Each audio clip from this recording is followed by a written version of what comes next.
સગીરા પર દુષ્કર્મ મામલે પોલીસકર્મીની ધરપકડ કરવામાં આવી છે। ફરિયાદ બાદ ફરાર પોલીસકર્મી રવિરાજસિંહ ચૌહાણની ધરપકડ કરાઈ છે। બાબરા પોલીસ સ્ટેશનના પોલીસકર્મી સામે નોંધાઈ હતી ફરિયાદ। 4 મહિનાથી 14 વર્ષીય સગીરા પર તે દુષ્કર્મ આચરતો હોવાનો આરોપ છે। સગીરા સાથે અડપલા કરીને શારીરિક સંબંધ બાંધતો હોવાનો આરોપ તેના પર છે। પોક્સો હેઠળ ગુનો નોંધાયા બાદથી જ ફરાર હતો આ પોલીસકર્મી। તો રવિરાજસિંહ સગીરા પર છેલ્લા 4 મહિનાથી દુષ્કર્મ આચરતો હોવાનો આરોપ છે। સગીરાની ફરિયાદ બાદથી જ પોલીસકર્મી ફરાર હતો, જે ઝડપાતા પોલીસે રવિરાજસિંહ ચૌહાણની ધરપકડ કરીને પોક્સો હેઠળની કાર્યવાહી હાથ ધરી છે।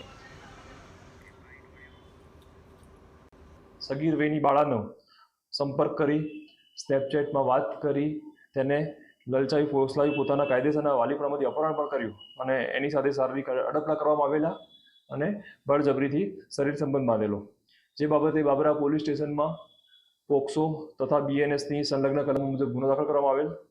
ત્યારબાદ રવિરાજસિંહ ચૌહાણ નાઓદારને 2 તારીખના રોજ રાત્રિના અટક કરી તેને તપાસ દરમિયાન અને કોર્ટ પ્રોડક્શન કરી રિમાન્ડ કાર્યવાહી કરવામાં આવેલ છે।